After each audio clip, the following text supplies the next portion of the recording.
Hello friends, money मंत्रा simplified इस channel में आपका स्वागत है। दोस्तों, इससे पहले के वीडियो में हमने गिफ्ट पर इनकम टैक्स कब लगता है और कितने अमाउंट तक गिफ्ट पर इनकम टैक्स नहीं लगता, यानी कितनी अमाउंट एग्जम्प्ट है, इसके बारे में डिस्कस किया था।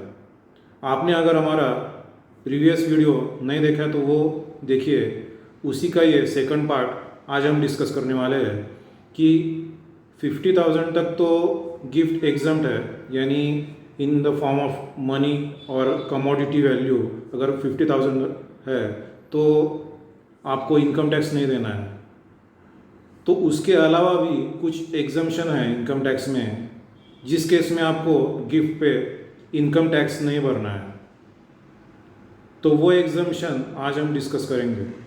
आपने अगर हमारा चैनल सब्सक्राइब नहीं किया तो प्लीज़ सब्सक्राइब कीजिए और बेल आइकॉन हिट कीजिए, तो आगे आने वाले सभी वीडियोस आपको मिलते रहेंगे।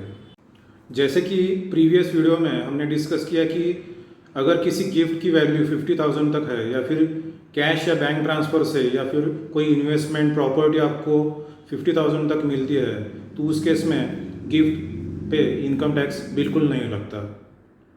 तो उसके अलावा और भी कुछ एग्जम्पशंस है जिस पे इनकम टैक्स नहीं लगता। तो उसमें जो है वो सेकंड पॉइंट है, at the time of marriage if you receive any gift then it will be exempt from income tax. Marriage के टाइम पे अगर आपको गिफ्ट कोई रिलेटिव फ्रेंड्स देते हैं तो उसकी वैल्यू जो भी हो, आपको उस पर गिफ्ट पे इनकम टैक्स नहीं देना है, यानी उसकी वैल्यू आपके इनकम में नहीं ऐड होगी।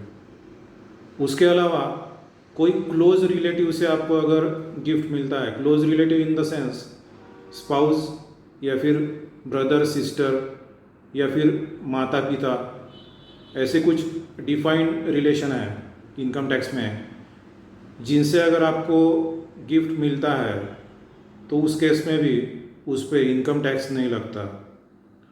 उसके अलावा विल या फिर इनहेरिटेंस और at the time of contemplation of death, यानी विल करके कोई आपको गिफ्ट दे रहा है, यानी उसकी डेथ होने के बाद आपको इनहेरिटेंस से या फिर eight the time of death वो ऐसी इच्छा करता है कि कुछ आपको गिफ्ट दे और उसके बाद उसकी डेथ हो जाती है, तो उस केस में ये जो आपको गिफ्ट मिला है बाय विल और इन कॉन्टिम्पलेशन ऑफ डेथ इनहेरिटेंस, तो उस केस में भी आपको इनकम टैक्स नहीं देना है। इसके अलावा ट्रस्ट या फिर कोई ऑर्गेनाइजेशन जो कि सेक्शन 10 के तहत रजिस्टर है, जो फाउंडेशन है या फिर ट्रस्ट है, कोई मेडिकल हॉस्पिटल है जो इनकम टैक्स के सेक्शन 10 के अंडर रजिस्टर है, उस स्पेसिफाइड ऑर्गेनाइजेशन से अगर आपको कुछ गिफ्ट अमाउंट या फिर कमोडिटी मिलती है तो उस केस में भी वो एग्जम्प्ट है। उसके अलावा लोकल अथॉरिटी अगर आपको, यानी म्यूनसिपल कॉरपोरेशन जिसको हम बोलते हैं, तो वो अगर आपको कुछ गिफ्ट देते हैं तो उस केस में भी as per income tax act उस पर इनकम टैक्स नहीं लग सकता। तो ये थे कुछ एडिशनल एग्जम्पशंस जिस पे इनकम टैक्स नहीं लगता in case of gift received. तो दोस्तों, आशा करते हैं कि ये वीडियो आपको पसंद आया होगा और ये जानकारी आपको इम्पोर्टेंट लगी होगी। ऐसे ही इम्पोर्टेंट वीडियोस के लिए हमारा चैनल सब्सक्राइब कीजिए और शेयर कीजिए। Thanks for watching and good bye.